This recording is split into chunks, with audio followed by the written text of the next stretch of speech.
C'est-à-dire un père qui veut tout faire à la place de l'enfant. Quand un enfant est devant un père absent, s'il est petit, ben, il faut que les adultes lui trouvent un père de substitution. Ben oui, un père de substitution, ben, un père absent, il est là, il fait rien, il est absent.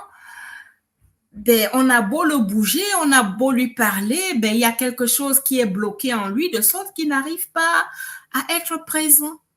Donc, l'enfant, on peut lui indiquer un oncle. C'est pas qu'on met le père complètement de côté, mais il faut bien que l'enfant ait un exemple où un père est présent. Donc, on peut de temps en temps l'orienter vers un parent, un oncle, un ami qui lui est présent dans la famille pour que il voit le comportement d'un père dans une famille. Mais ça se pratique surtout lorsque le parent n'est plus parmi nous, lorsque le parent est décédé. Voilà, là, on trouve à l'enfant un père de substitution.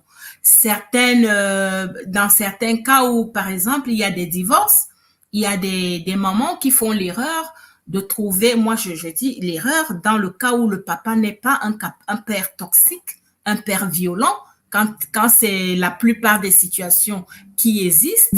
Hein? Donc, on peut, voilà, dans la plupart des situations qui existent, donc on peut trouver à l'enfant un père de substitution, un oncle, un tonton, un oncle, un ami de la famille, quelqu'un voilà, en qui on a confiance, qui peut servir d'exemple à cet enfant-là. Ça, c'est donc dans le cas d'un père absent. Et dans le cas d'un père altruiste, c'est-à-dire un père qui veut tout faire à la place de l'enfant, tellement il aime son enfant qu'il ne veut pas voir son enfant souffrir de quelque manière que ce soit, ben, le mieux pour l'enfant, c'est que lui-même commence à s'affirmer dans ses domaines à lui.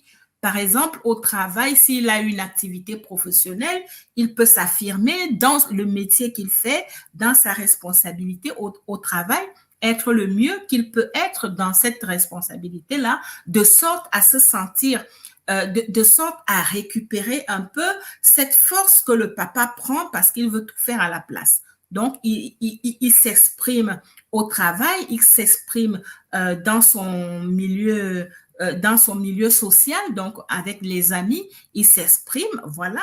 Et là, au moins, il peut enlever cette présence de père altruiste. Voilà, en ce qui concerne le garçon, voilà. Mais il y a aussi la relation père-fille. Nous n'oublions pas les filles. Donc, il y a aussi la relation père-fille. Comment le père peut s'affirmer, peut se comporter devant sa fille. Bon, l'exemple, la situation la plus répandue, c'est le complexe d'Oedipe. Alors, le complexe d'Oedipe, c'est un ensemble de comportements tendancieux que les enfants peuvent avoir et qu'on a mis dans le terme complexe d'Oedipe. Voilà. Donc, c'est ça le complexe d'Oedipe. Et souvent, les parents, surtout les pères se retrouvent, ils sont souvent gênés.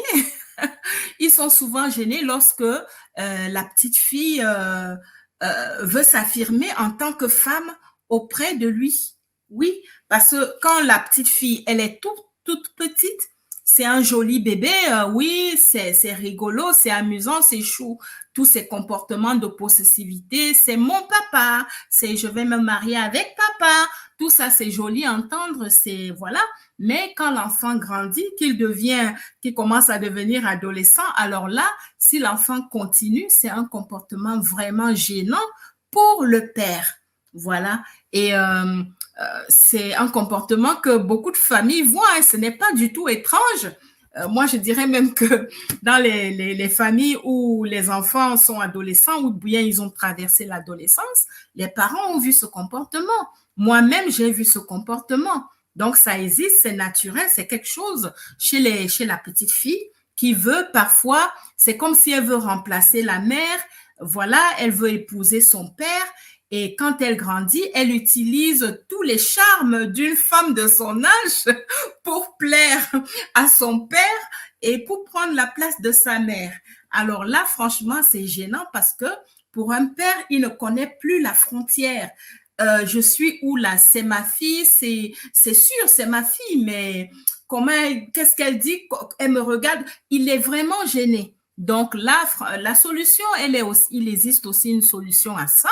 C'est de voir la mère qui s'est aperçue d'ailleurs du comportement de sa fille.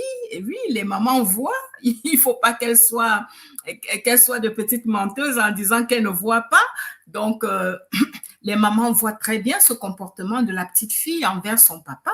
Mais quand le papa vient s'ouvrir, alors là, la solution est aisée.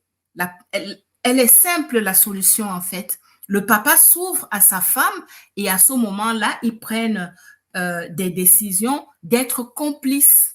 Ils deviennent maintenant complices, les parents, complices de sorte qu'ils présentent à l'enfant un visage de couple serré, collé, que oui, c'est maman qui est ma femme. Et ils affichent un comportement de sorte que l'enfant comprenne que c'est maman qui est la femme de papa et moi, je suis la fille. Voilà, et ça peut passer par des petits bisous à maman, des petits câlins à maman, des mots doux à maman devant la petite fille, de sorte que la petite fille comprenne que elle est l'enfant. Et quand on fait les petits câlins, les petits bisous à maman, c'est pas qu'on a écarté l'enfant.